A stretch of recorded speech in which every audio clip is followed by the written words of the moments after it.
What if I told you that sleep isn't silence at all, that what you think of as rest, what you've been told is unconsciousness, is actually a gateway into something so vast, so vividly alive, that your waking life can hardly hold its reflection? You've been taught that sleep is the absence of experience, the body's way of shutting down, and the mind's way of organizing clutter. But what if none of that is entirely true? What if sleep is not a shutting down, but a slipping through? There is a reason you feel different upon waking, sometimes lighter, sometimes heavy, with a feeling you can't quite name. It's not just about rest or dreams, it's something deeper. Because when your body goes still under the weight of blankets, and the lights go out in your room, the lights do not go out within you. In fact, something ancient begins to stir. The part of you that is not bound to bone and breath, the part of you that existed before this incarnation and will exist long after, awakens. Your soul does not sleep, it travels, it sees, it remembers. And yet, you're told none of this. You're told your dreams are meaningless, fragments of memory, stress, or random mental noise. You're told that consciousness turns off. That nothing important happens between the moment your eyes close and the moment your alarm clock screams you back into form. But deep down, you know better. You felt it. Those nights when something about the darkness feels less like an end and more like an opening. Because sleep isn't a void, it's a threshold, a crossing. And as your physical senses quiet, other senses, subtle senses, come alive. The ones you can't use during the day, because they would overwhelm your system. These senses don't see through the eyes, or hear through the ears. They perceive through vibration, frequency, presence.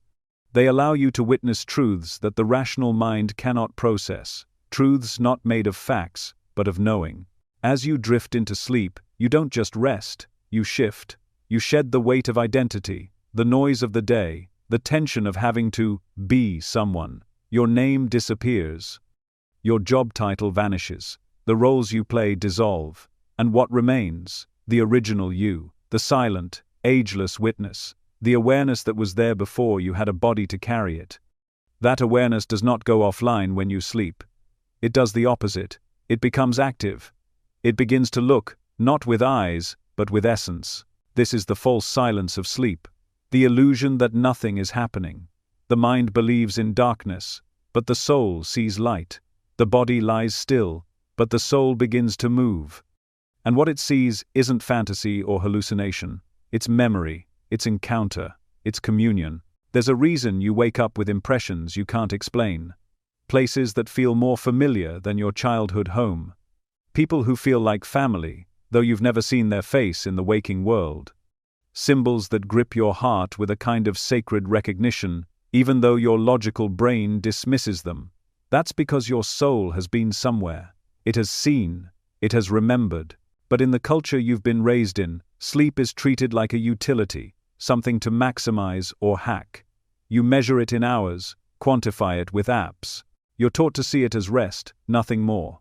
But what if rest is just the side effect of something much more profound? Ancient traditions knew this. Long before science claimed authority over the mysteries of the night, elders spoke of sleep as a journey, a sacred return. They didn't believe that the spirit stayed dormant while the body slept. They believed the exact opposite. They knew that when the body was quiet, the soul was free to roam, to return to the realms it came from, to gather information, realign with source, and reconnect with its greater path. You may have felt this without fully realizing it. Those nights where dreams feel more real than waking life, where time doesn't exist, and your sense of self expands far beyond your skin. Those aren't just dreams. They are visitations, checkpoints, lessons, your soul slipping out from the veil of form and into the sea of the unseen. And yet, you forget. Most people do. Because the waking world is noisy. And the mind, conditioned by logic and survival, doesn't know what to do with soul memory. So, it dismisses it, distrusts it, labels it imagination. But imagination is not the enemy of truth. Often, it's the doorway to it. The soul speaks in feeling, in presence, in subtle language, but the mind wants evidence, it wants explanations, it wants something to hold. That's why so many truths vanish upon waking, not because they weren't real, but because the mind wasn't trained to receive them. You weren't taught to honor what happens during sleep. You were taught to wake up and forget, to shake off the remnants of the soul's travels and plunge back into to-do lists and social roles. But that forgetting comes at a cost. Because each night, your soul is trying to show you something crucial, something timely. It's trying to whisper what the waking world drowns out, and the more you ignore it, the more distant those messages become. But the moment you begin to listen, even a little, something shifts. You start to notice things, not just in your dreams, but in your waking life, signs, patterns, repeats, echoes, things that don't make sense until you realize they're echoes of what your soul has already seen during the night. Because what happens in the unseen doesn't stay there. It ripples outward. It leaves fingerprints on the moments that follow. And it all begins with recognizing that sleep is not empty. It's not meaningless. It is sacred. It is spiritual technology. It is a bridge to higher truth. A realm where the soul regathers itself after the density of daily life. Every night, your soul steps back into its natural awareness, one not confined by time, body, or memory. And for a few hours, you return to the vastness. So the next time you lie down and feel your body begin to drift, remember, you're not shutting down, you're waking up. Not in the way your mind understands it, but in the way your soul has always known. The stillness you feel is not absence, it's access. You are entering a realm older than language, more alive than matter, more intimate than breath.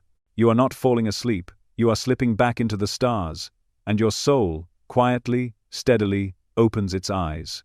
What if I told you that when your physical eyes shut for the night, they aren't the only eyes involved in seeing, that something behind them, something far older than the body, and untouched by time, quietly opens and begins to witness a world that doesn't rely on light or form at all. This second sight, this deeper vision, belongs to your soul. And unlike your physical sight, which depends on external light bouncing off objects, the soul sees through vibration, resonance, and knowing. It sees the truth that lies beneath appearances. It doesn't look at the world, it looks through it. Every night, as you drift beyond the surface of waking thought, this inner vision activates. And the moment it does, your experience of reality begins to shift. You start to perceive not in images alone, but in textures of energy. What you call a dream isn't always constructed from your mind.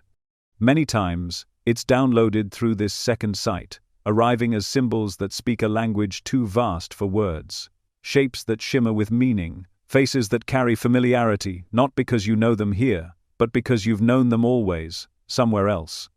Realms that defy earthly geography, yet feel more like home than any place you've ever walked while awake. Your soul doesn't need to see light to know truth. It doesn't rely on external vision because its awareness is not external. It perceives through alignment, through recognition. A soul doesn't just see a mountain in a dream, it feels the weight of ancient knowing within it. It doesn't just see a stranger, it feels the thread of lifetimes intertwined. And when you see through the eyes of the soul, you don't question whether what you're witnessing is real. You feel it as real before the mind can even analyze it. This is the sacred second sight, the one you carried long before you knew how to speak, the one you were born with but trained to ignore. Because from the earliest age, you were taught to value the physical senses above all else, to trust only what could be seen with the eyes, touched with the hands, explained with science. But not everything worth seeing fits into those constraints. Not everything that matters is made of matter. There is a reason children often speak of imaginary friends or dream vividly of places they've never seen. Their soul sight is still fresh, unfiltered. But slowly, the world teaches them to dismiss it, to shut it down, and by adulthood, most have forgotten how to use it altogether. But forgetting is not the same as losing. The second sight never leaves you. It waits quietly, patiently, for you to remember how to look again, and you do, often without realizing it. In the moment, just before sleep, when your body relaxes and your thoughts begin to melt, you enter a liminal space, a thin place between waking and dreaming.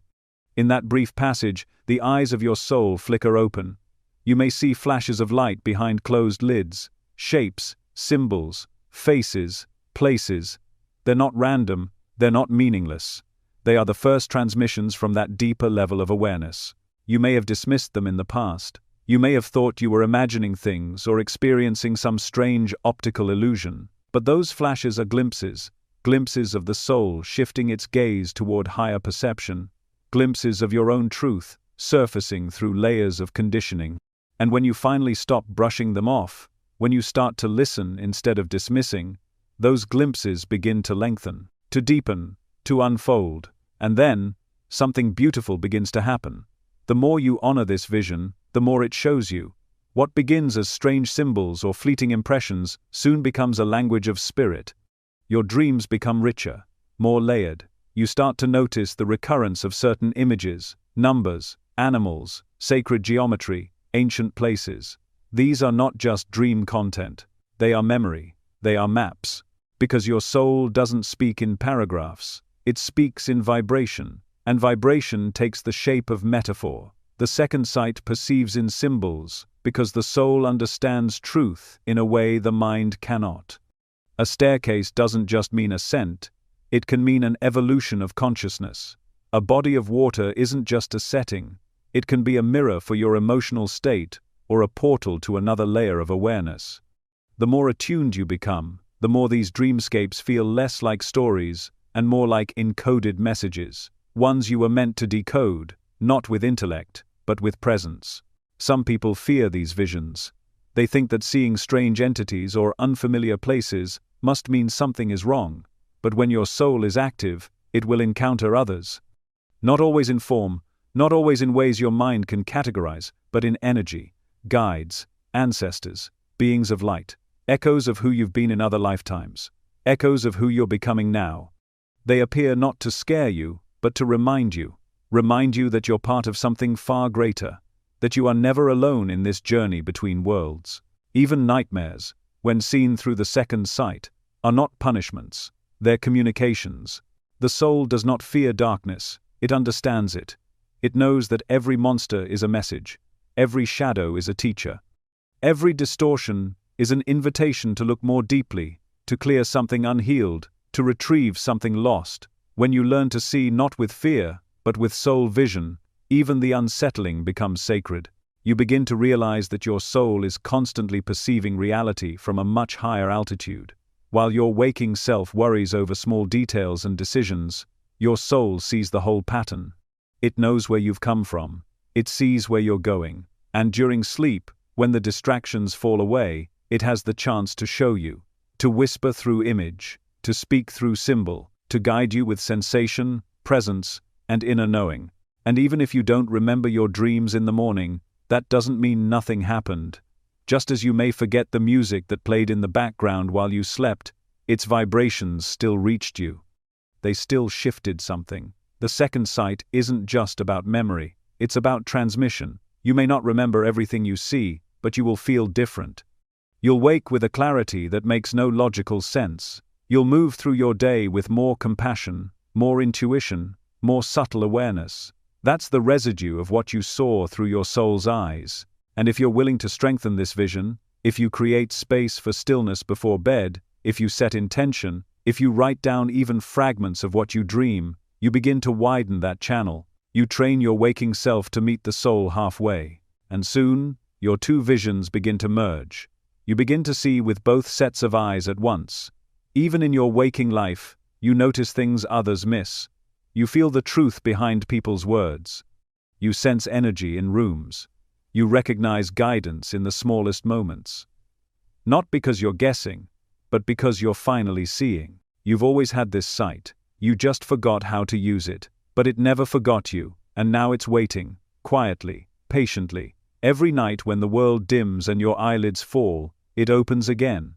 The sacred lens of your soul, watching, receiving, remembering, and through it, you don't just see the world, you see yourself, more clearly than ever before. What if I told you that the places you visit in your dreams aren't figments of imagination, but fragments of forgotten realities? That when your body falls asleep and your mind begins to drift, your soul is not aimlessly wandering through meaningless images, but rather, returning to dimensions that are far more real than the world you're taught to believe in. You've been conditioned to think of dreams as empty hallucinations, brain static, wish fulfillment, or psychological leftovers. But what if they are none of that?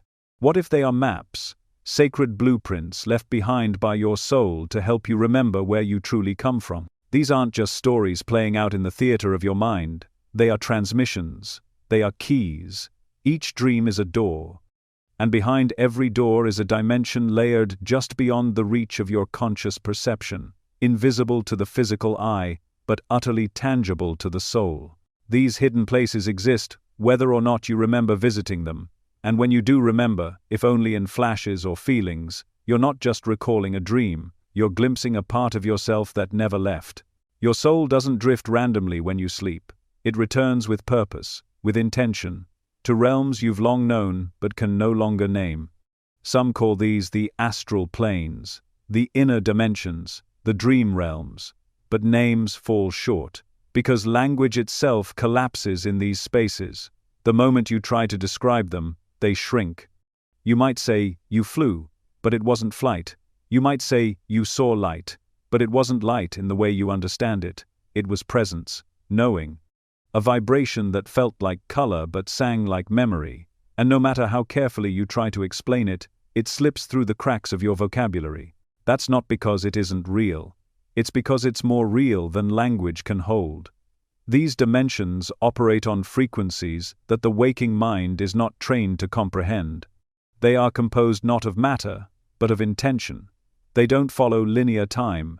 They spiral through awareness. One moment, you're in a crystalline city that feels like home. The next, you're face to face with a guide you've never met, but somehow deeply recognize. This is not fantasy, it is return. You've been there before. Perhaps in lifetimes you no longer consciously recall. Perhaps in moments of deep meditation, altered states, or déjà vu. Your dreams bring you back to these realms because part of your healing, your growth, your expansion, depends on reintegrating what you left behind. Not everything you need to remember is stored in this life. Sometimes, you must dream to retrieve what your soul already knows. And the landscape of these hidden dimensions is unlike anything in the physical world. They bend and shift with your energy. Thoughts create form, emotions create space. Sometimes, you arrive in a vast temple where sound moves like wind. Other times, in forests that shimmer with memory and respond to your breath. Every tree, every stone, every flicker of light holds information, encoded messages meant only for you, because your soul knows how to read what your mind cannot translate. The symbols in your dreams are not random. They are layered with meanings stacked like echoes. This is why you often wake up from certain dreams feeling like you've returned from somewhere important, even if you can't remember the details.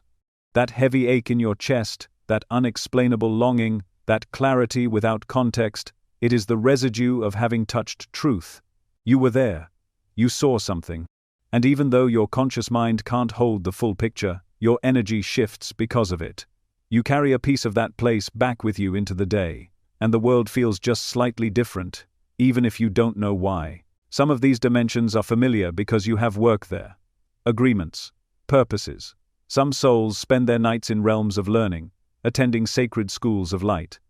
Others return to councils, to gather guidance for the path they're walking now.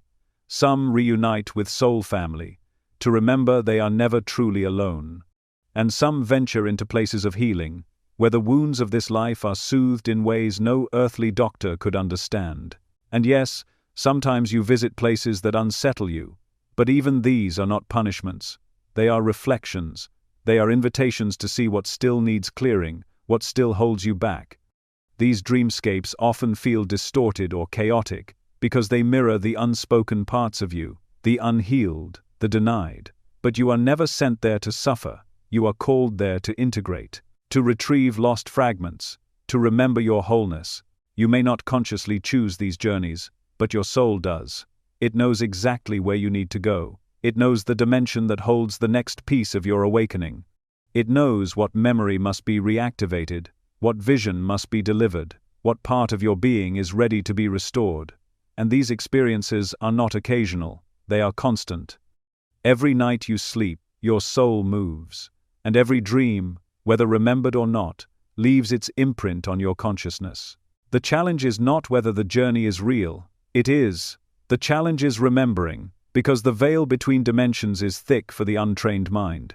You wake up and the dream slips away like mist. But that doesn't mean it's gone. It's simply stored somewhere deeper, in the body, in the energy field, in the quiet knowing you carry without explanation. But you can train yourself to remember more, through intention, through ritual, through deep listening. When you honor your dreams, they begin to speak louder. When you write them down, even in fragments, you begin to piece together the language of your soul. Over time, you notice patterns, themes, symbols that repeat. You begin to map the landscapes. And one day, you'll realize, you aren't dreaming of foreign places. You're remembering where you've always been, because these hidden dimensions are not outside of you. They are within. They are layered into your very being. And every time you sleep, you dissolve the illusion that you are only a body, only a mind, only a story living in linear time. You remember you are a traveler, a being of light, a soul with access to entire realms of experience, far beyond what this world teaches you to believe. And once you begin to access these truths consciously, your waking life begins to transform. You start to sense the deeper patterns beneath your relationships, your choices, your fears. You begin to live with the awareness that you are multidimensional, that you are never disconnected, that what happens in the hidden layers of night is not separate from what you experience in the daylight. The two are in constant dialogue. So tonight, when you lay down your head, understand this. You are not falling asleep. You are opening a door. You are stepping into another version of yourself, one that remembers, one that sees without eyes and feels without words. You are returning to the hidden dimensions behind your dreams, not to escape reality, but to remember it more fully, to reclaim what was never truly lost, and to bring that light, that knowing, that remembrance, back into the life you are now living. Have you ever woken from a dream with tears in your eyes, and a longing in your chest that made no sense? A sensation so full it felt like grief and joy at once, a homesickness so deep it didn't point to any physical place you've ever known, but somewhere else entirely, somewhere you couldn't name, somewhere you could only feel. That ache is not a trick of the brain. It's not an emotional glitch or an overactive imagination. It is the memory of your soul, and what it longs for is real, because there is a place you come from, not just biologically, not just through lineage or DNA, but energetically. A place beyond maps, beyond names, beyond time. Your soul holds the memory of it, tucked gently in its frequency, waiting for moments of stillness when it can whisper, "Do you remember?" That ache, that pull toward something lost, isn't about this lifetime alone. It is the echo of other realms, realms your soul once called home. And sometimes, the only way it can show you is through dreams. In those dreams, you may find yourself standing on a shoreline that shimmers with light, that behaves like water, or in cities made of geometry so perfect it hums with meaning. You may walk down corridors where the walls breathe or stand beneath skies painted in colors your eyes have never seen. These aren't just surreal landscapes crafted by your sleeping brain. They are impressions from your soul's archives, echoes of places you once lived, studied, healed, or watched over. And the reason they feel so emotionally overwhelming is because your soul recognizes them. It never forgot. You've likely been told that these kinds of dreams are just symbols, projections of inner emotion or unmet desires. But the truth is deeper. These dreams are visits, reunions, glimpses into dimensions that you once inhabited fully, without question. And when your soul revisits them during sleep, even briefly, it floods your being with a sense of belonging so profound that waking up from it can feel like a heartbreak. There are places that only your soul knows how to navigate. Temples not made of stone, but of sound and light. Forests whose trees carry intelligence. Sanctuaries where your guides meet you not with words, but with pure resonance. There are places in those realms that remember you too. When you arrive, you may not understand with your conscious mind, but you feel it. Something in the air around you opens, welcomes you back. The ground beneath your feet feels familiar, though you've never touched it in this life. The stars above you sing a frequency that harmonizes with the core of your being. You are known there, not by a title, not by a role, but by your essence. And what's most humbling is that this isn't rare. It's not reserved for the few. every soul remembers. Whether it's through vivid dreams or subtle feelings upon waking, that inner compass is always pointing toward home. The challenge is that, here, in this physical world, we've been taught to distrust anything we can't see, measure, or prove. So that feeling of homecoming gets buried beneath the noise. We convince ourselves that longing is just emptiness, that dreams are just stories, that emotions are just chemical reactions.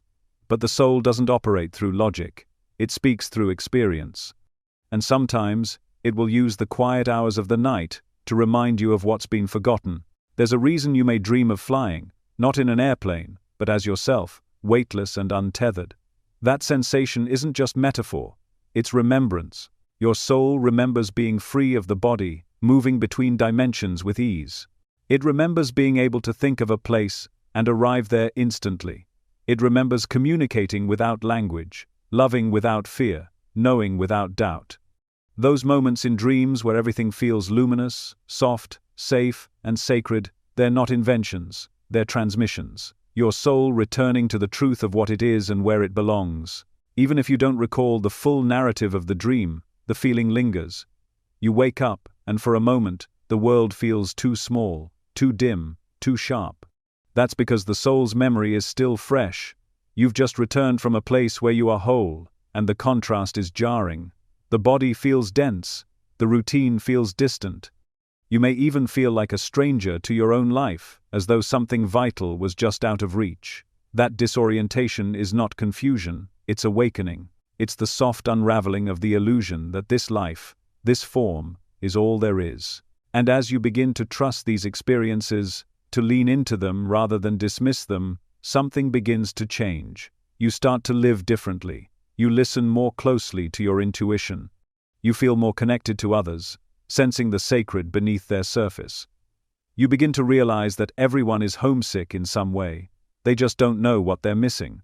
That the loneliness people feel isn't just about isolation, it's about separation from source, from soul, from the infinite web of love they once knew intimately. But the soul is patient. It doesn't push, it whispers. It sends you fragments of memory through dream and vision. It paints your inner world with colors you don't have names for. It sings songs with no melody.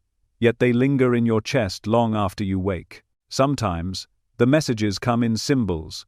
A door you can't open. A being who doesn't speak, but radiates peace. A garden that feels like the inside of your heart.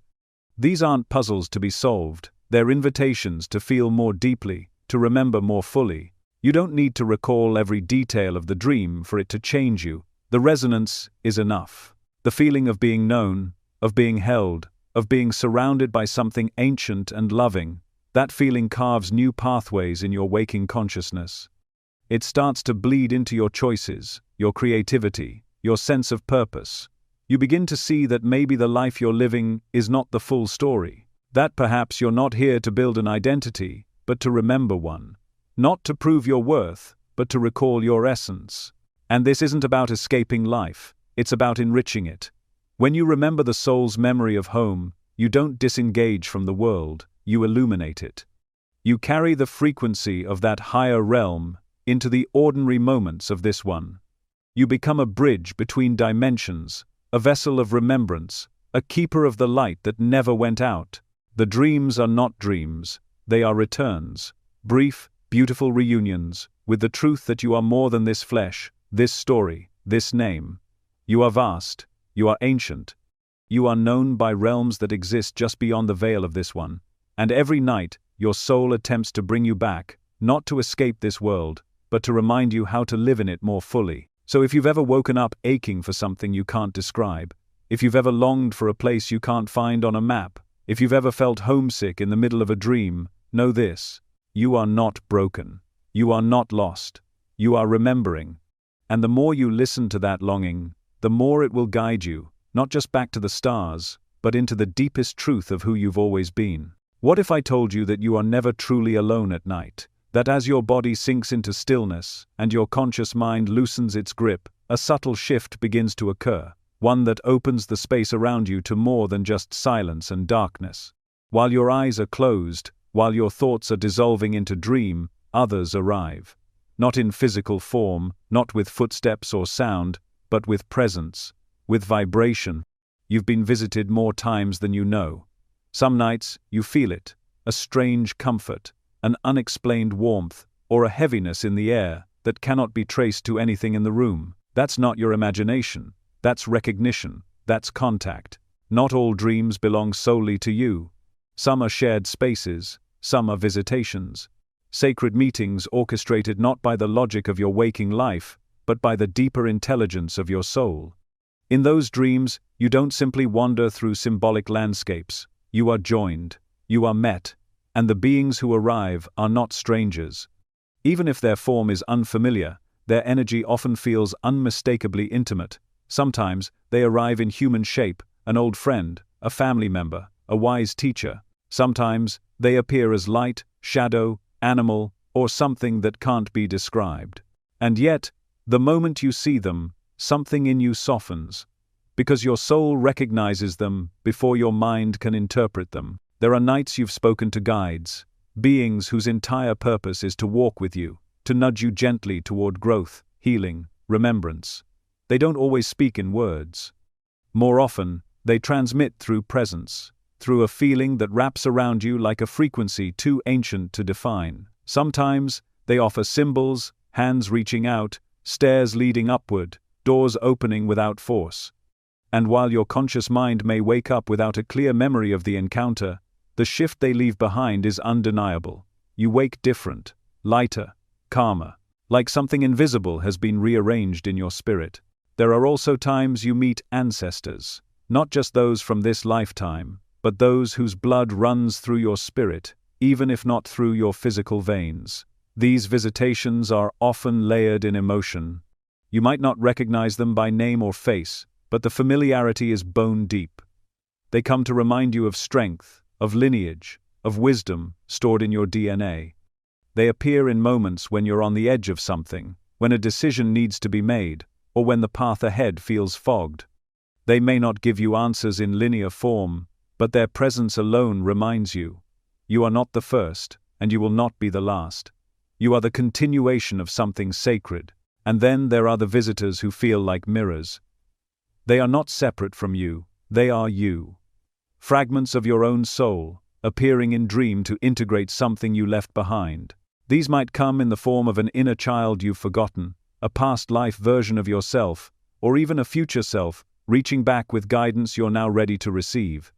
In these dreams, the feelings can be overwhelming. You may cry. You may feel inexplicable fear or boundless love. That's because you're not simply watching something unfold, you're reuniting with a lost part of yourself. These dreams are sacred returns, invitations to call your spirit back into wholeness. But not every visitor brings comfort. Some come cloaked in shadow, not because they mean harm, but because their purpose is confrontation, transformation, awakening. There are energies you've encountered in dreams that left you uneasy, shaken, or confused. These aren't always enemies. Often, they are archetypes, unresolved emotions, ancestral pain, suppressed fears, taking form so you can face them, feel them, and move through them. The soul does not fear shadow, it understands it as necessary. It knows that to truly grow, you must be willing to look directly into the parts of yourself you've turned away from. And then there are those who visit from beyond anything you've ever encountered. Energies that don't fit into human categories. Beings of such vast frequency that they defy description. You may wake from these dreams with a racing heart, a buzzing body, or a sense that you touched something holy, something almost too big for your nervous system to process. These encounters often happen during spiritual turning points, moments when your soul is expanding rapidly and you're ready to access new layers of consciousness. These beings don't always stay long, they don't have to. A single glimpse, a brief moment in their presence, can change you forever. Sometimes, your visitors arrive not to deliver information, but to activate something dormant. They come as reminders, triggers, energy shifts. They don't need to say much because their vibration speaks directly to the parts of you that live beyond language. Their presence alone can clear lifetimes of debris. And though you may not recall their face or message, you will feel the impact. In the way you breathe the next morning, in the clarity that arrives unexpectedly days later, in the sudden courage to make a choice you were too afraid to make before. There are even dreams where you are the visitor, where your soul travels to someone else's dream, not out of curiosity, but as part of a soul agreement. You may not consciously recall these dreams, but the people you've supported feel it. They wake with comfort they can't explain. They sense they weren't alone. Your soul, in its infinite wisdom, knows when and where it's needed, not just for your own evolution, but for the healing of others. And perhaps the most beautiful truth is this: your soul never forgets who it's connected to. Time and space mean little in the dream realm. The ones you've loved, whether still living or long departed, can find you there, not as memories, but as presence, as light, as recognition that transcends separation. You may dream of a lost loved one holding your hand, smiling without words, simply standing beside you. You wake up crying, not from sorrow, but from the overwhelming peace of having touched them again. That was not a dream, that was real. The dream world is not an illusion. It is a corridor, a bridge between dimensions. And when you learn to honor it as such, you begin to recognize the visits for what they are, not just strange dreams, but sacred meetings. Not hallucinations, but healing ceremonies. Not fantasy, but soul-level truth revealing itself in the only way it can. So the next time you wake from a dream that leaves a mark on you, pay attention. The next time you feel watched in the night, not with fear, but with a strange sense of being witnessed, honor that. Someone was there, something meaningful occurred, and just because you can't explain it in words doesn't mean it wasn't real. In fact, that's often the sign that it was, because the deepest truths are felt, not spoken. The soul knows how to listen in those moments, and if you let it, it will remind you, you are seen, you are guided, and you are never, not even for a single breath, truly alone. What if I told you there are moments during the night when the distance between this world and the next becomes paper thin? Moments when the edges of your reality soften, when the separation between the seen and unseen fades into a translucent shimmer, when your soul, no longer restrained by time or gravity, slips effortlessly through the veils of existence.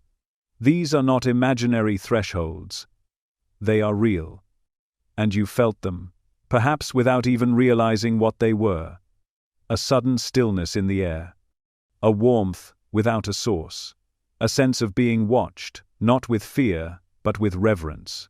These are signs that the veil has thinned, that you are standing in the sacred in-between. The veil is not a wall. It is not a barrier that keeps you out. It is more like silk, layered and flowing, so delicate it moves with breath, with intention, with frequency. It is always there, but not always visible. Most of the time, your waking mind cannot perceive through it, because it is too caught in linear time, too distracted by form, too bound by logic. But at night, something changes. As your body surrenders and your thoughts begin to slow, you enter a liminal space, a softness.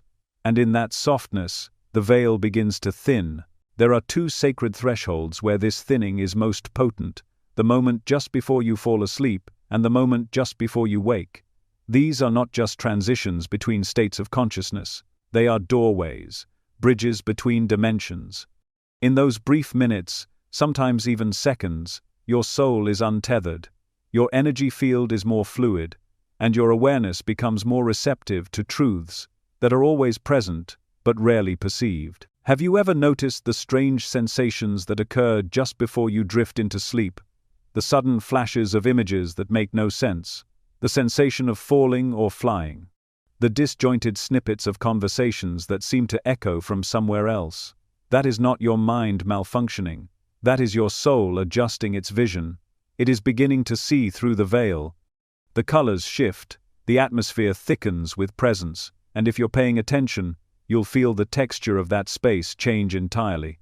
In those moments, your room may still look the same, but the energy within it is vastly different. The silence feels alive. The air vibrates. Sometimes, you feel something pass through, a breeze with no source, a flicker of light behind your closed eyes, a sound that hums beneath hearing. These are not dreams, they are crossovers.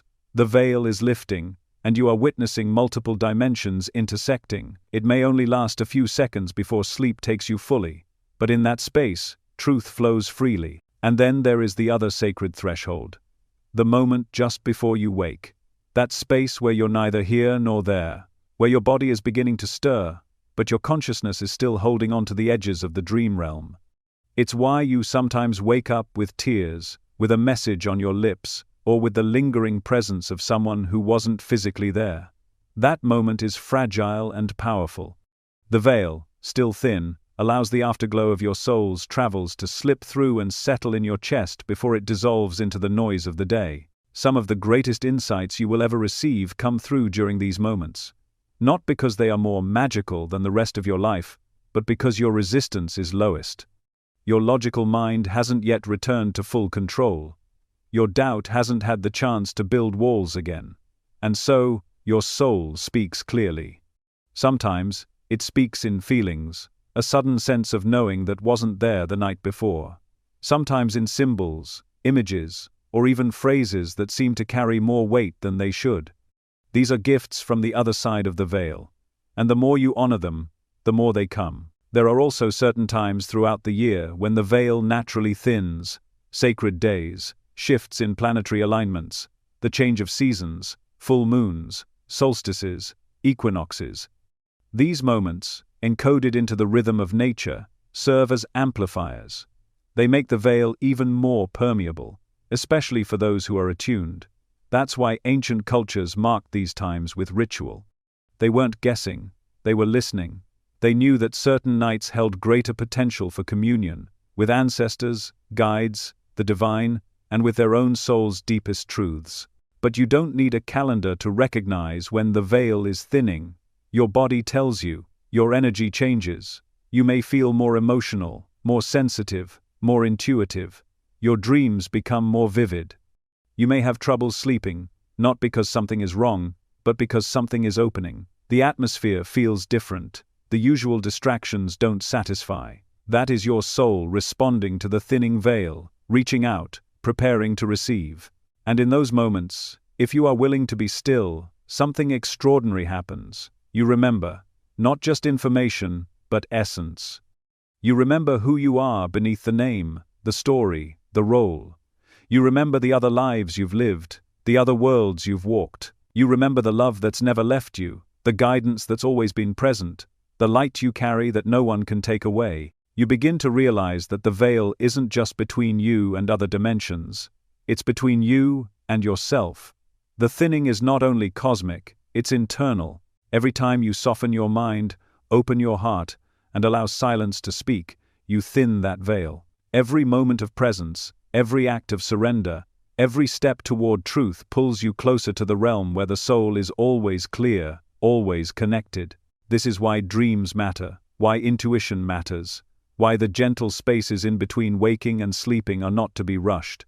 They are the sacred moments where you have the clearest access to your multidimensional nature, where you can receive guidance that your waking mind could never generate, where you can feel the pulse of something eternal moving through you. And it's not about escaping this world, it's about enriching it, bringing back what you gather in the sacred hours and infusing your days with it. The love, the wisdom, the clarity, the courage. When the veil is thin and your soul speaks, it does so not only to guide you in dreams, but to empower you in waking, to help you see with new eyes, love with a fuller heart, and walk through the world with the quiet power of remembrance. So tonight, as the light dims and the noise fades, listen closely, watch gently. The veil is not far. And if you're willing to meet it halfway, with openness, with reverence, with stillness, you just might find that it parts for you, that the unseen becomes felt, that the forgotten becomes known. And in that moment, no matter how brief, you will remember, you are never separate, not from the divine, not from truth, and not from the vast, infinite world just beyond the veil.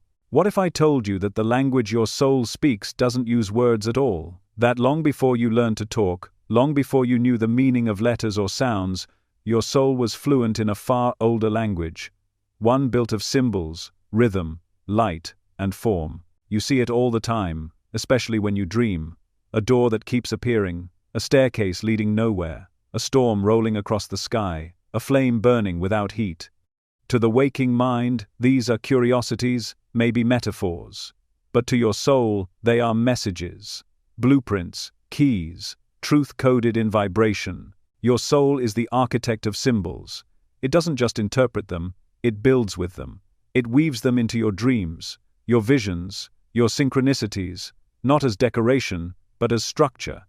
Because symbol is the architecture of spirit, it holds meaning that language can only imitate. While your waking mind relies on grammar and reason, your soul knows that shape is meaning, color is frequency, and movement is communication.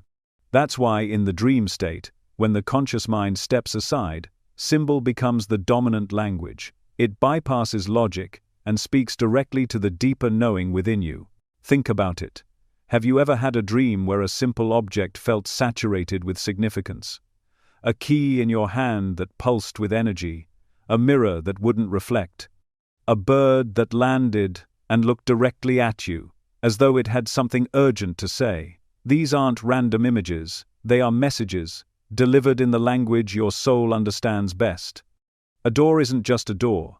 It may represent opportunity, transition, or a threshold you're finally ready to cross. A storm doesn't just mean chaos. It might be the signal of energetic clearing, of internal upheaval necessary for transformation. A flame may not be about destruction, it may be about illumination, divine truth, or the spark of remembrance. This symbolic language is not something you need to study to understand. It's something you already know. You were born fluent in it. It's written into your essence. But in this world, that language was dismissed. You were taught to value only what could be explained, defined, categorized. You learned to override your intuition, to distrust the mysterious, to seek answers outside yourself. And so, your native language, this soul speak, fell into the background. But it didn't disappear. It never does. It waits. It shows up in your dreams, in the patterns that repeat, in the signs that follow you through waking life, and most powerfully, in the quiet moments when you remember how to feel instead of analyze. Your soul has always been designing your inner world through this architecture. Each symbol that appears in your dreamscape is placed with care, infused with resonance. It's why the details matter. The color of the sky, the number of stairs, the shape of the object in your hand. These aren't arbitrary, they are vibrational coordinates, maps. The soul communicates through these codes because it knows the conscious mind can only hold so much truth at once. So instead of overwhelming you with answers, it gives you fragments, symbols that unfold slowly, over time, as your awareness expands. And it's not just in dreams, the soul uses the waking world too. How many times have you seen the same number show up again and again? How often do you encounter the same animal during times of transition? How many times have you felt like a certain symbol is following you, trying to tell you something, but you brush it off as coincidence? Your soul is orchestrating these moments, not as tricks or tests, but as reminders, as guidance. The repetition is not random, it's an echo, the soul knocking softly on the door of your awareness, whispering, "Pay attention." Even ancient civilizations knew this. They understood that truth lives in symbol. They built temples aligned with stars, carved sacred geometry into stone, and told stories through myth not to entertain, but to encode wisdom. Because symbols don't just teach, they activate. They awaken memories stored not in the mind, but in the energetic field of the soul. One glance at a symbol you've known in lifetimes before, and something inside you stirs. You feel it before you understand it. That's because symbols bypass the filters. They pierce the illusion and go straight to the truth. When you dream of an eye watching you, it may not be about surveillance. It may be about insight, awakening, the return of inner sight. When you dream of a spiral, you are not seeing a shape. You're being shown the flow of time, the unfolding of your own evolution. When you see a bridge, you are being reminded of transition, of the crossing between worlds. Each of these symbols is placed with purpose. Your soul designed them to awaken you, to guide you, to remind you. And the more you learn to honor this symbolic language, the more fluent you become. You start to feel when a dream is more than just a dream. You begin to read the hidden messages in your own life, seeing patterns in your experiences, noticing recurring themes in your challenges, understanding that nothing is arbitrary. You become the interpreter of your own sacred architecture, the bridge between the mystery and the meaning. Sometimes, symbols appear in your dreams long before you're ready to fully understand them. That's because the soul speaks in timelines that stretch far beyond the linear. A dream you had 5 years ago may suddenly make sense today, because you've finally reached the vibration that can receive it. That's how this language works. It plants seeds in your consciousness, knowing that one day, when you are ready, they will bloom into clarity. And it's not always dramatic. Sometimes the most powerful symbols are subtle. A feather falling, a door half open, a light flickering at the end of a hall. These small moments are often the most sacred because they invite you to pause, to feel, to remember. The soul does not shout, it whispers, and its symbols are the handwriting of those whispers across your dreamscape. You are not lost in your dreams. You are not wandering aimlessly through strange images. You are walking the halls of your own symbolic temple, designed by the highest part of you. Every color, every shape, every rhythm is placed with purpose. And when you learn to see not just what appears, but what it means, you awaken to the truth. Your soul has always been guiding you, speaking to you, building a bridge through symbol between where you are and where you are meant to be. So, tonight, when you sleep, allow yourself to receive. Don't force meaning. Don't rush to decode. Simply witness. Let the symbols come. Let them settle in your chest, in your memory, in your dreams. And in time, they will reveal what they always held. Guidance, memory, prophecy, all wrapped in shape and light. You are the dreamer. You are the architect. And you are also the one the symbols have always been speaking to. Spirituality. Narration said, "What if I told you that every time you sleep, your soul goes to school? Not in the way you were taught school should be, with textbooks, grades, and lectures, but in the ancient, multidimensional sense of learning.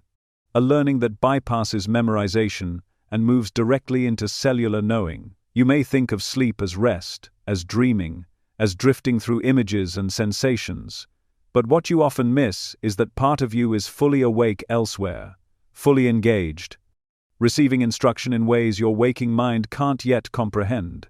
In these other dimensions, the soul steps into what can only be described as classrooms of light, sacred spaces, where the lessons are not about knowledge, but about wisdom, not about facts, but about frequency. You may wake up in the morning feeling unusually exhausted, even after a full night of sleep.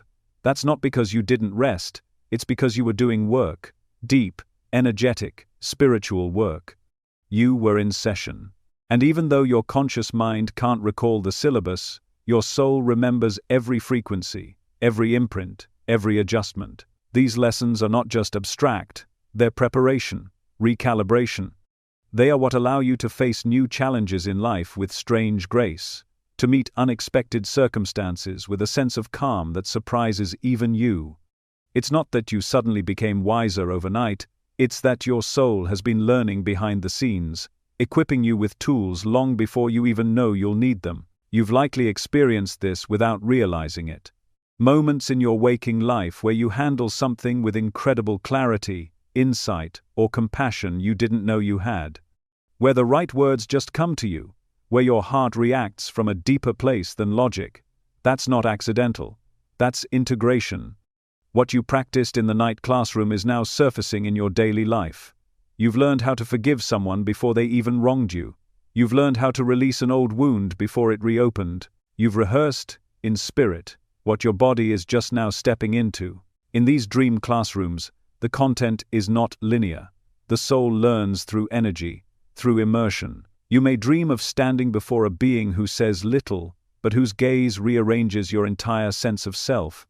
You may find yourself in a circle of others, familiar strangers, where you're exchanging light, passing information without speech, understanding everything without confusion. These aren't metaphors. These are real teachings, happening in real dimensions, where communication occurs through vibration. And the curriculum? It's perfectly tailored for you. Some nights, you are being taught how to heal, not just yourself, but others.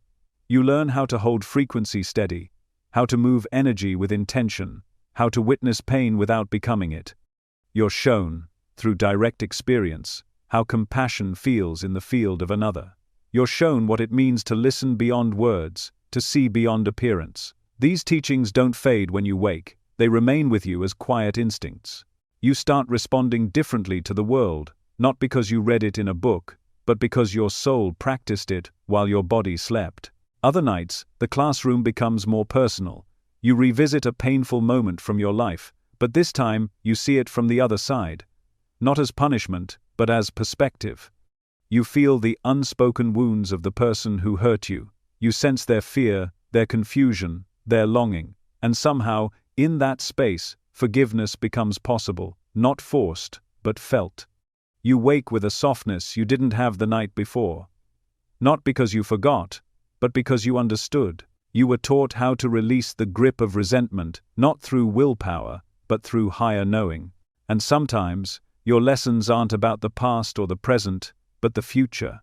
Your soul is preparing you for what's coming, not by showing you scenes, but by installing frequencies. You dream of navigating chaos with ease, of making impossible choices with clarity. You feel what it's like to hold power without fear. These experiences aren't fantasy, they are training. Simulations designed not to predict your life, but to equip you for it. So when the moment arrives, you'll feel a strange sense of déjà vu, not because you've seen it before, but because you've already prepared for it.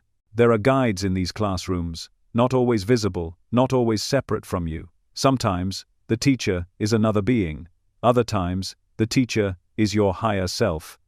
That vast, eternal part of you that sees across lifetimes and threads wisdom into every step you take. When you encounter these guides, they don't preach. They transmit. A glance can teach you more than 1,000 words. A gesture can ignite a memory you didn't know you carried. They speak the language of light, and your soul, fluent in that language, listens with rapt attention. Not every lesson feels gentle. Sometimes, the learning is intense. You may wake from a dream that shook you to your core, a confrontation, a fall, a collapse of something you thought was real.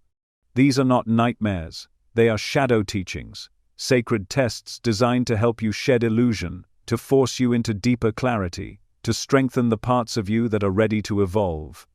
The soul does not fear discomfort. It understands it as transformation. It knows when you're ready to face yourself. And it doesn't waste time. You may not always remember the content of your night lessons. The mind, in its density, often loses the thread. But your energy remembers. Your choices shift. Your reactions evolve. You feel calmer in storms, more centered in uncertainty. That's not luck, that's mastery in motion. You've been trained, taught not through words, but through experience. You carry invisible degrees from these dream classrooms, initiations into your own unfolding. And the beauty of it is, this learning never stops. Every night is an opportunity, not just to rest, but to expand, not just to escape, but to prepare. Even when you sleep through the night without a single dream you can recall, the work is happening. The soul doesn't require your conscious memory to grow.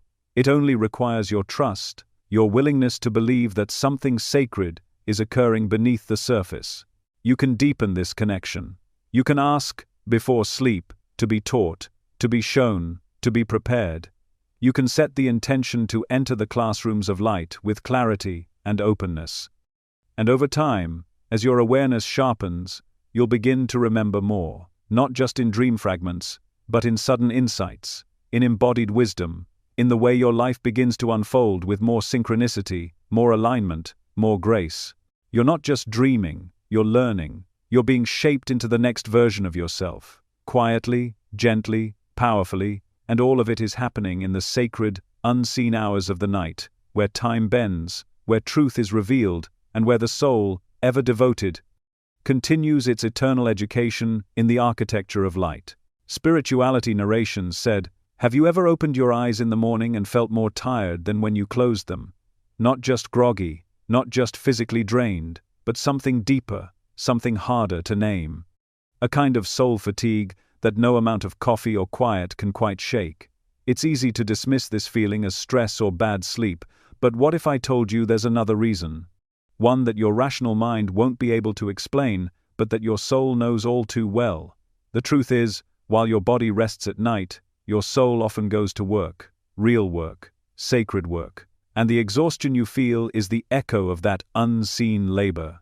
You weren't just dreaming, you were moving, serving, healing, guiding, repairing the threads of time and space in ways your waking self can't yet remember, because the soul doesn't sleep. It doesn't shut down when the body does. Instead, it slips into its true form, unbound, multidimensional, ancient, and steps into the roles it agreed to long before you incarnated into this life. You may think you spend the night wrapped in stillness, but your soul often spends it traversing dimensions, entering realms where healing is needed, where guidance is requested, where timelines are weaving themselves into new shapes, and sometimes, your soul is called to places that are heavy. Places where suffering lingers, where lost souls wander in confusion, where pain has formed its own kind of gravity.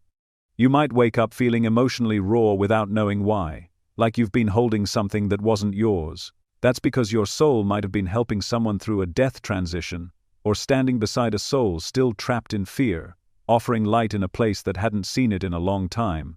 You weren't dreaming of sorrow, you were helping to clear it. Other times, your soul works with others like you, beings from this world and beyond, who share similar missions. You gather in dream circles, exchanging codes, repairing energetic rifts, or working on future events not yet visible in the physical. These are not random dreams of strangers, these are counsels. Collaborations. The soul does not operate alone, it is part of an intricate web of consciousness, and every night, that web hums with activity. Plans are adjusted, choices are rebalanced, frequencies are realigned, and you are part of that movement. There are also nights when your soul works directly on your own timeline, not just to heal your past, but to alter the trajectory of your future. You may have made choices in this life, or in lives before, that set certain karmic wheels in motion. During sleep, the soul often goes into these timelines to recalibrate, to soften harsh lessons, to open new possibilities. This isn't about avoidance, it's about refinement. The soul, in its wisdom, looks ahead and gently edits the path, not to change your destiny, but to align it more closely with your highest evolution.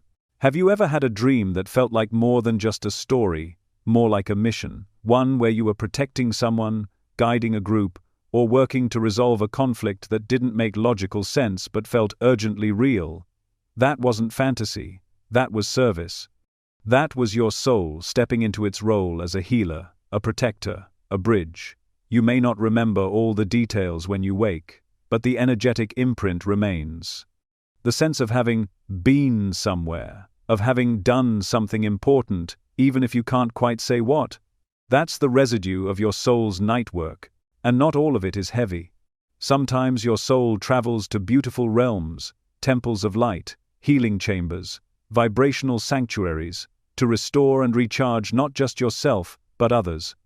You may find yourself standing in circles of color and sound, where light flows through your hands and heart with ease.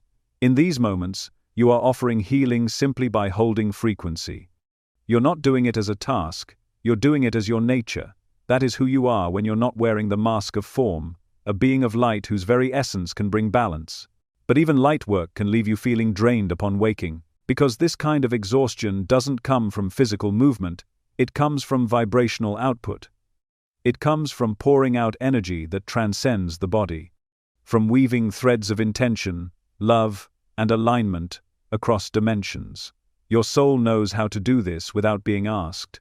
It's what you signed up for long before you arrived in this body. And now, as you sleep, that agreement continues to unfold.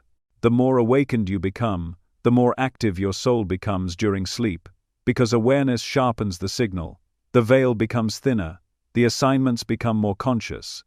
That's why some nights feel like battles, others like initiations, and others still feel like returns, like going home for a moment to gather strength before the next mission. Every night carries a different frequency, depending on what your soul is here to do and what the collective needs at that time. This is why protecting your energy before sleep is so important. When you go to bed, you are not just drifting off, you are stepping into another layer of your purpose. And just as you wouldn't enter a sacred temple without cleansing, your soul benefits from entering its nightly missions with clarity and intention. Whether it's through prayer, meditation, energy work, or simply asking for guidance, when you prepare for sleep with awareness, you align yourself with the work that is highest for you to do. You can even ask to remember, to be shown glimpses, to receive integration, not because the mind needs every detail, but because the heart is strengthened by knowing that the night wasn't empty, that the exhaustion you feel is sacred, that the dreams you had were not random, but encoded with service, with transformation, with unseen victories. And over time, you'll begin to notice a pattern, a deepening. You'll begin to trust the wisdom of your fatigue. You'll stop fighting your tiredness as a weakness and begin honoring it as evidence of your soul's devotion. And sometimes, you'll wake up different, calmer, wiser, braver, not because anything happened in the physical, but because something powerful happened in the invisible. You'll make choices with greater ease. You'll release old patterns without struggle. You'll start speaking from a place you didn't know you had access to. That's the result of night work, of soul labor, of sacred service rendered while the body slept. So the next time you wake up feeling like you've run a marathon in your dreams, pause. Don't rush to dismiss it. Don't reach for logic. Instead, place your hand on your heart and simply say, thank you, not just to the day ahead, but to the night behind you. To the part of you that never stopped loving, never stopped healing, never stopped showing up, for yourself, for others, for the unfolding of something far bigger than you. You may not see what was done. You may not remember what was healed, but your soul does. And it's already preparing for the next night's work. What if I told you the reason you forget your dreams isn't an accident? That the blank space you wake into each morning, the void where your memories of the night should be, is not a flaw in your design, but a feature, a veil woven with purpose. You think your forgetfulness is ordinary, maybe even frustrating. But what if it's strategic? What if remembering what your soul sees at night would make you too powerful too quickly, too sovereign for a world that survives on your spiritual sleep? Your soul sees everything, every dream, every realm, every visitor, every lesson, every lifetime, every movement through dimensions so real they would shatter your current definitions of existence. Your soul doesn't forget. It records. It archives. It feels and knows in layers so vast they stretch across galaxies of time and space. But when you wake up and try to retrieve that knowing, your conscious mind struggles. It reaches into the dark for a fading image, a half-remembered feeling, a symbol that vanishes like fog. You open your eyes with a sense that something monumental happened, but it slips away before you can grasp it. This is not your failure. This is not a lack of spiritual discipline. This is the program you were born into, a design that was meant to keep your divinity dormant just long enough for you to learn how to reclaim it. Forgetting was always part of the journey. Because if you remembered everything at once, who you really are, what you've truly seen, where you've actually been, you would become uncontainable. The illusions of this world would dissolve in a single breath. The structures that have tried to own your mind, your time, your energy would crumble, and those who have built their power on your forgetting cannot afford for you to remember. Think about how the world operates. Systems built on control, on hierarchy, on separation, on scarcity. These systems only work if you don't remember who you are. If you believe you are small, confused, powerless, disconnected. If you believe this life is all there is. But when you dream, when your soul steps out of the physical, you touch something else entirely. You step into vastness. You experience yourself as light, as energy, as infinite awareness moving freely through time. And if you were allowed to carry all of that remembering into your waking life without filter, you would never again play small. You would never again bow to fear disguised as authority. You would remember that you are divine. So a veil was placed, a soft forgetting, a pause button on memory so that you could grow at a pace your human nervous system could handle. Because remembering too much, too fast, would overwhelm you. Your mind was not built to hold the totality of cosmic memory, not yet. That's why dreams often come in fragments, symbols instead of scenes, feelings instead of facts. Your soul is dripping truth into your awareness in digestible doses, enough to guide you, enough to awaken you, but not enough to destabilize your earthly experience. But here's what they didn't account for. The veil is thinning. Every day, more of you is coming online. The forgetting is weakening. You're starting to remember, not just your dreams, but your essence. You're seeing through patterns. You're sensing what's real beyond what you're told. And every time you wake with a piece of a dream still clinging to your skin, that's not failure. That's a breakthrough. Every symbol you remember, every visitation that lingers, every sudden knowing that arrives without logic, that's your soul breaking through the static. That's your consciousness rising. There was a time when forgetting protected you, when it was too soon, when the world wasn't ready, when your own vibration hadn't yet risen high enough to hold the full truth. But that time is ending. You're not the same as you were even 1 year ago. You feel it, you think differently, you respond to life more intuitively. You see things you once ignored. That's not coincidence. That's memory returning. Not always as images, but as resonance. The truth is coming back, not as data, but as identity. And while the mind may still forget, your body remembers. Your energy field remembers. The way your heart reacts to certain frequencies. The way your intuition sharpens around certain people or places. That's memory. That's your soul leaking light into your human form. You may not remember the dream, but the healing remains. You may forget the journey, but the lesson shapes your choices. This kind of remembering doesn't need narrative. It lives in vibration. Still, the question remains, why the design in the first place? Why come into this life with the veil at all? Because that is the price of incarnation into form. The soul agrees to enter limitation, so it can learn how to reclaim limitlessness, to choose light from within the dark, to awaken, not because it was forced, but because it remembered by choice. Forgetting gave you the contrast. Remembering gives you the power. And in that movement between the two, your soul evolves. But even now, you can accelerate the return. You can soften the forgetting. How? By becoming still, by creating space, by honoring your dreams even when you don't understand them, by journaling what you do remember, by setting intention before sleep, by asking your soul to show you, slowly, steadily, what you're ready to receive. You're not trying to force memory into your mind. You're allowing truth to rise naturally into your field. And when it does, it will feel less like discovery and more like recognition. You'll remember through symbols, an eye, a staircase, a forgotten name that returns like a song. You'll remember through emotions, an ache for a place you've never been, a love for someone you've never met. You'll remember through synchronicities, the same numbers, the same dreams, the same themes appearing again and again like whispers from the other side of the veil. These are breadcrumbs from your soul, leading you home to yourself. And eventually, you will no longer fear what you don't remember, because you will trust that your soul holds it all. That every truth you need is already within you, waiting for the right moment to bloom. The forgetting is not a punishment, it's a sacred rhythm, but that rhythm is shifting. The gates are opening, the walls are thinning, and what was once hidden is becoming yours again.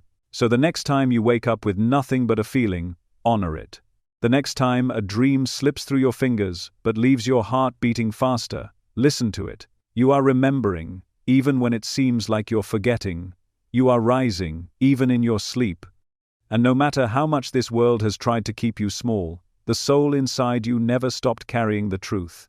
You were not meant to forget forever. You were meant to remember at exactly the moment your light would make the greatest difference. That moment is now. What if I told you that the moment you realize you're dreaming, right there, in the middle of the night, standing inside a world made of mist and meaning, you've just caught a glimpse of something most people never do? Not just of your own dream, but of the fabric of reality itself. That flash of awareness, the moment you say to yourself, wait, this isn't real, but I'm still here, is not a glitch. It's not a novelty, it's not entertainment, it's a crack in the illusion. A sacred rift where your soul's awareness slips through and meets your conscious mind in real time. And in that moment, however brief, you remember what you've always known but often forget, that reality is fluid, perception is malleable, and you are far more powerful than you've been led to believe. Lucid dreaming is not a trick. It's not just a mental game or some exotic sleep phenomenon to marvel at. It is a spiritual initiation. It is evidence that your awareness is expanding beyond the tight grip of form and time. The ability to wake up inside the dream is the soul's way of whispering, "See? You can do this anywhere." Because the dream is not limited to sleep. The dream is everything: the beliefs, the narratives, the stories you tell yourself while awake. And once you learn to become conscious inside the night dream, something starts to stir inside your waking dream too.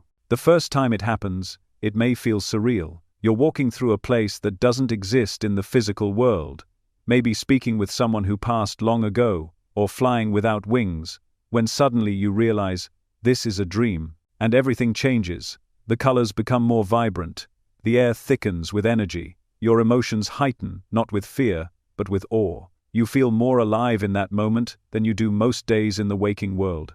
Why? Because the illusion of limitation has fallen away. You are no longer a passive observer being dragged through a random sequence. You are the dreamer, now awake inside the dream. In that state, you can fly, heal, create, summon, dissolve. Not because you're playing God, but because you are remembering how creation actually works. You speak with your mind, move with your will, and shape the environment through belief alone. And the most profound realization begins to dawn.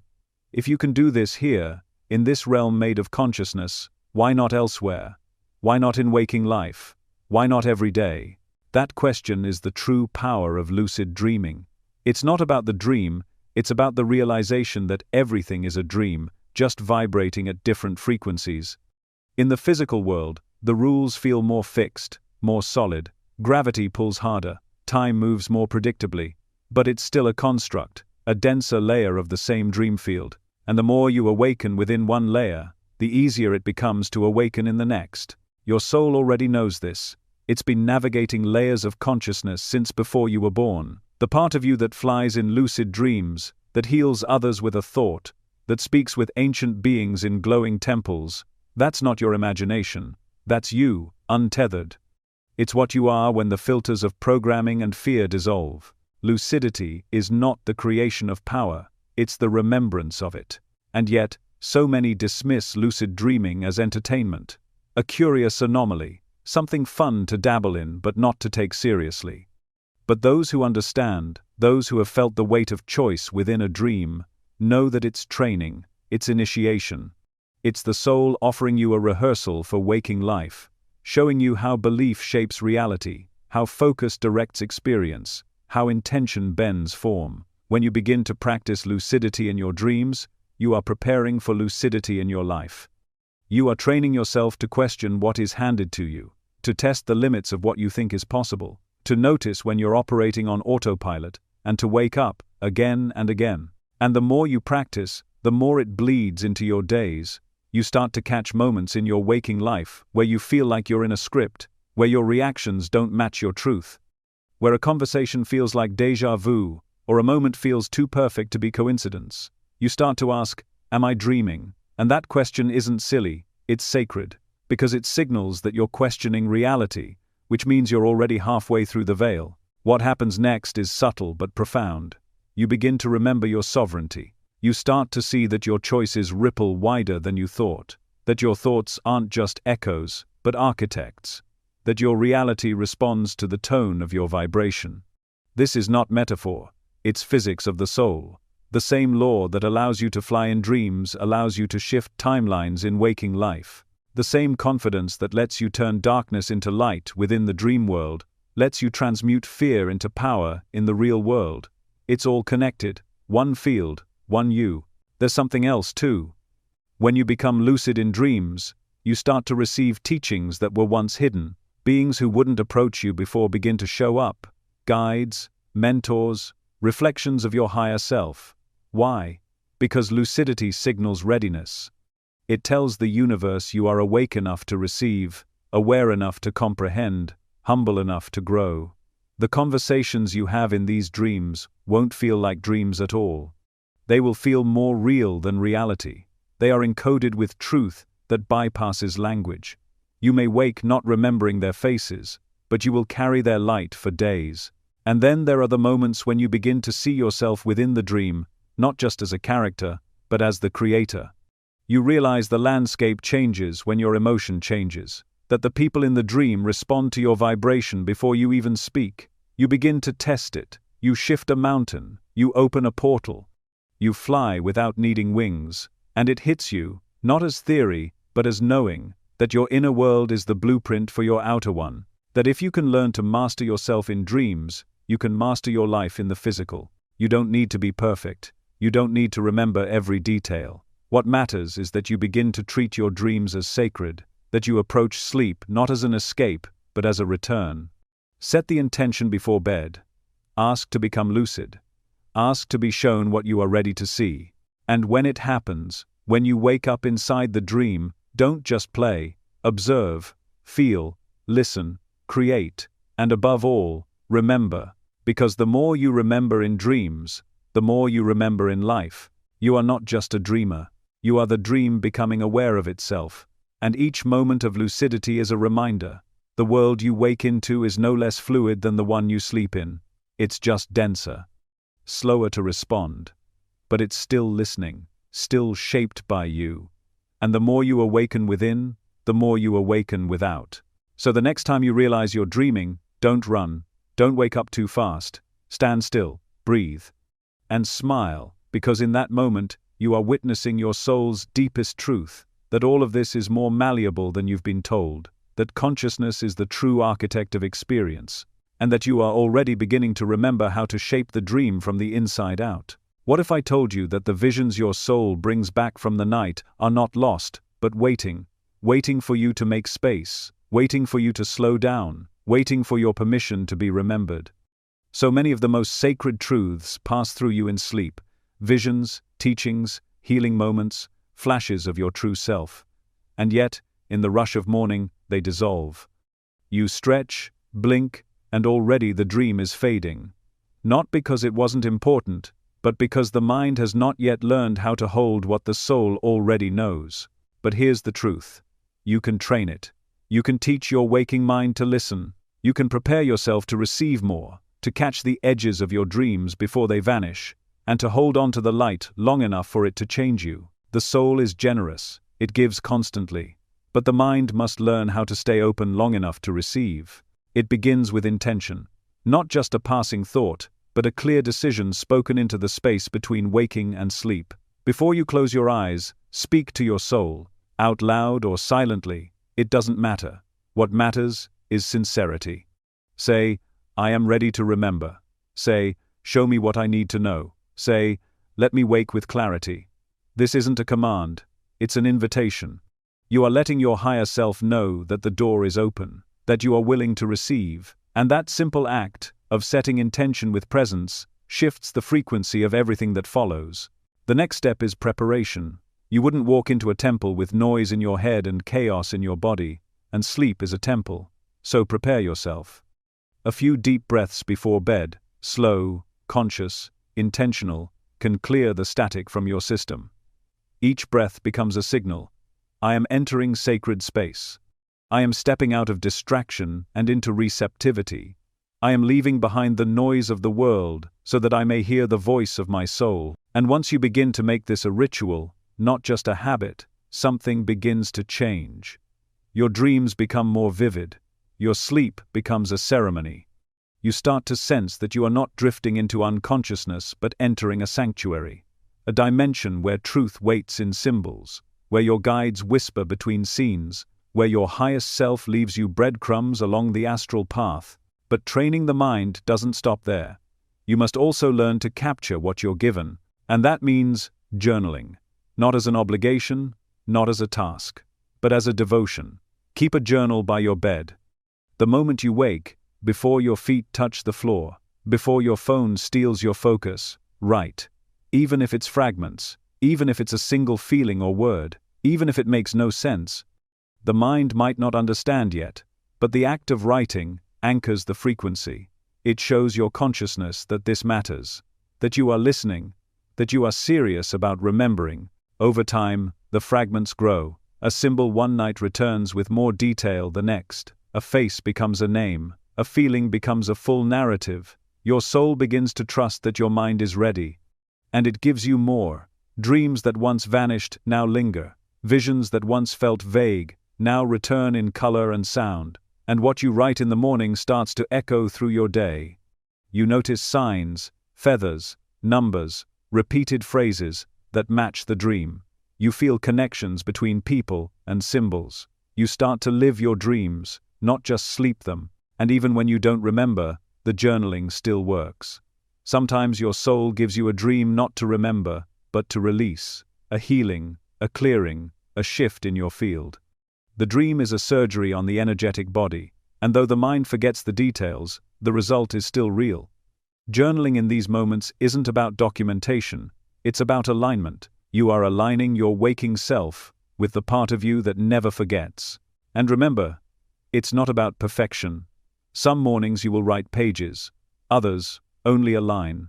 Some dreams will be cinematic, others, vague impressions. That's okay. This is a practice of presence, not performance. Each word is a thread connecting the conscious and the unconscious. Each page a bridge between worlds. You can also enhance the mind's receptivity with ritual. Before bed, you can light a candle, burn a little incense, hold a crystal, speak a prayer. Not because these objects hold power, but because you do, and ritual reminds you. It tells your mind, this moment matters. I am stepping into sacred space. Over time, your body begins to associate these simple actions with remembering. The neural pathways shift, your awareness sharpens, you train your vessel to become a better receiver. There is also a deeper layer to this training: stillness. The more still you become, the louder your soul's voice grows. In the quiet, between breaths, between thoughts, you begin to feel what words can't explain. That sensation you carry from the dream, a hum in your chest, a soft ache behind your eyes, that's not fantasy, that's memory. And the more you learn to sit with it, breathe into it, feel it without analyzing, the more it reveals. The mind is not your enemy. It was never meant to block the soul. It simply hasn't been taught how to hold the immensity of what the soul sees. But with patience, with repetition, with love, you can teach it. You can awaken its ancient memory. You can help it become not a barrier, but a bridge. And soon, a kind of merging begins to happen.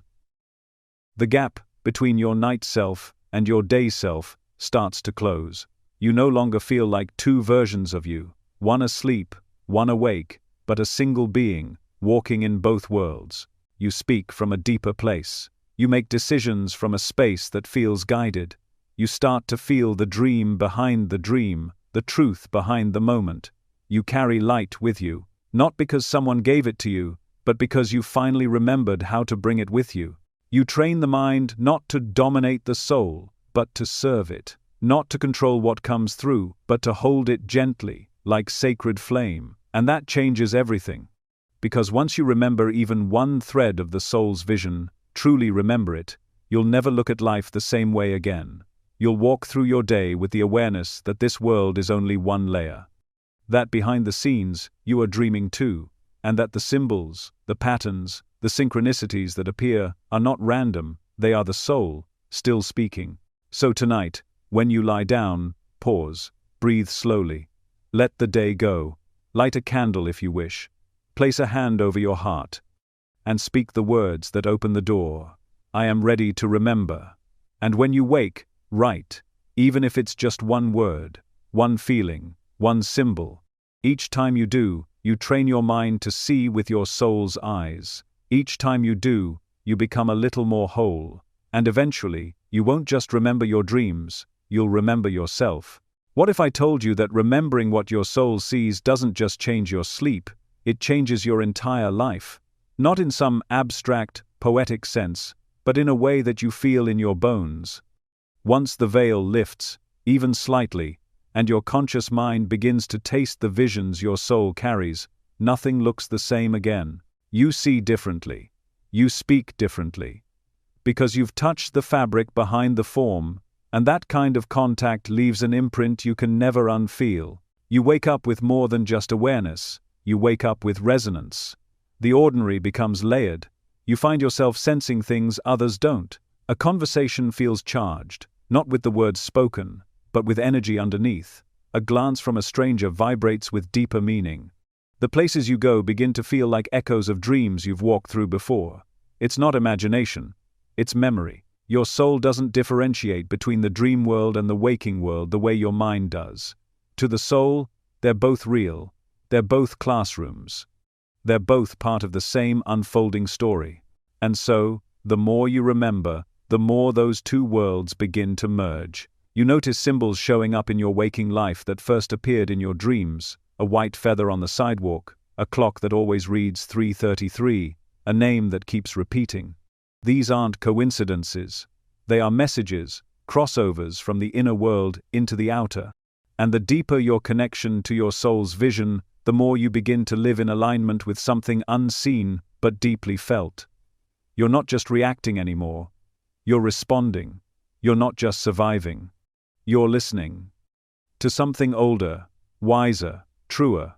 There comes a moment, often quiet, sometimes sudden, when you realize your decisions are no longer being made from fear or habit. They're coming from a deeper place. A knowing, a subtle nudge. You find yourself saying no to things you once chased, saying yes to paths that don't make logical sense but feel right in your body. You start trusting feelings more than facts, energy more than appearances, not because you're rejecting the mind, but because you're integrating the soul. And that integration begins to reshape your relationships. You're no longer drawn to people who drain you or dim you. You find yourself magnetized to those whose frequency mirrors the truth you've started to remember. The people who remind you of your light, your origin, your purpose. The ones who speak the language of energy, even without words. Conversations deepen. Silence becomes more sacred. You're no longer trying to fit in. You're letting yourself be seen. This remembrance also changes how you handle pain. You no longer see challenges as punishment, but as initiations. You recognize them as mirrors, invitations, recalibrations.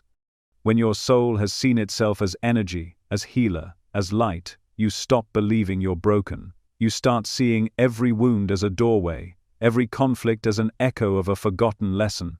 And you move through them not with resistance, but with presence. Because you've touched the source of your strength. And once you've done that, fear loses its grip. Even time feels different. You're no longer sprinting through your days, chasing outcomes. You begin to flow. You notice the beauty of moments, the way sunlight hits the wall, the rhythm of your breath, the pause between heartbeats. Because your soul doesn't move at the speed of clocks, it moves at the speed of presence. And once you've remembered that rhythm in your dreams, you start seeking it in your waking life. Creativity begins to surge. Ideas come through like downloads. Visions arrive fully formed. You begin to express not just for achievement, but as a form of communion. Your work becomes a transmission. Your art becomes a portal. Because now, you're not creating from personality, you're creating from soul. And people feel that. They might not know how to name it, but they feel the difference. It's energy. It's truth. It's transmission, without explanation. And something else begins to unfold: purpose. Not the kind you chase or construct, but the kind that rises from within. You stop asking, "What should I do?" and start listening to, "What wants to move through me?" That's the shift. Purpose becomes less about career or status, and more about frequency. You realize your presence is part of the mission. Your energy is the medicine. Your embodiment of what you remember in dreams is, in itself, a form of healing for the world. This shift doesn't mean life becomes perfect or smooth, but it does mean you carry yourself differently within it. You stop collapsing in the face of hardship. You stop searching for someone else to tell you what's true, because you've seen too much, you've felt too much, you've remembered too much. And that memory, however subtle, creates an inner compass that cannot be shaken. There's a softening too, a deeper compassion, because as you remember more of your own soul, you begin to recognize others as fragments of the same light.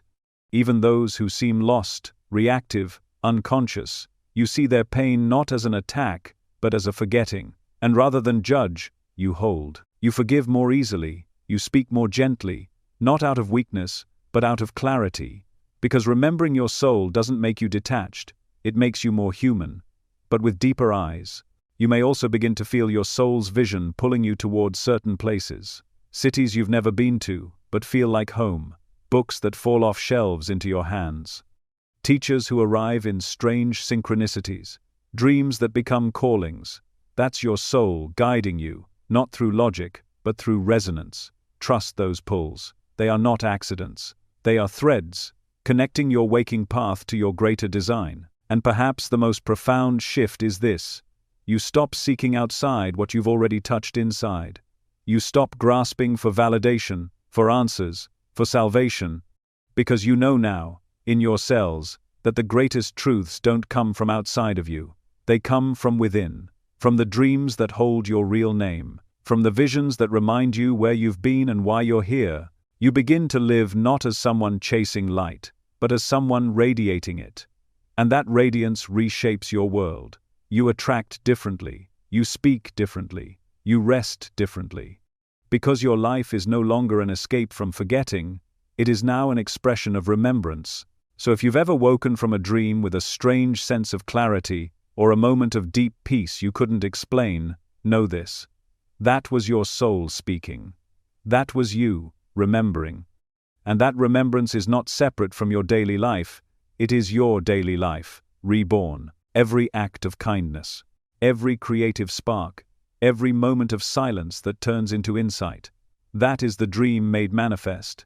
That is the soul's vision shaping the human world. And every time you honor it, even in the smallest way, you are building a new reality.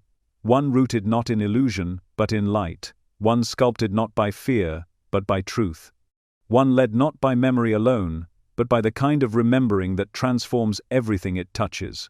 What if I told you that every single night, when you close your eyes and surrender to sleep, you're rehearsing something far greater than rest?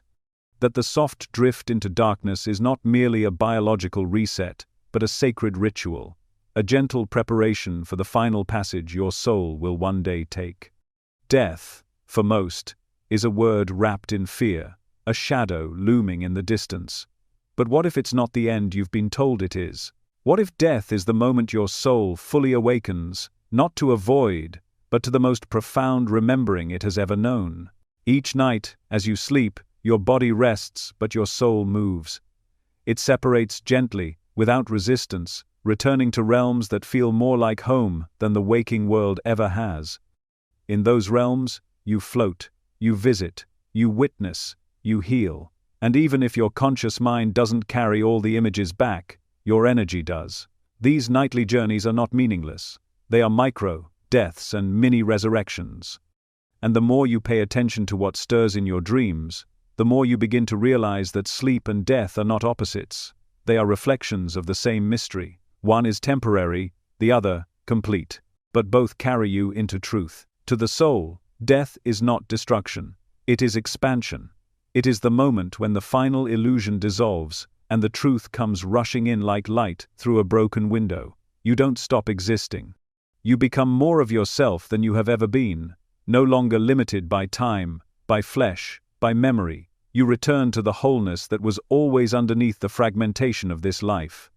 And that return doesn't begin at the moment of your last breath. It begins here, now, in the quiet repetition of sleep. Every night, the soul is remembering how to return. Every dream, a whisper of what waits. This is why certain dreams feel so eternal, why you sometimes wake up in tears or wonder, unable to explain why.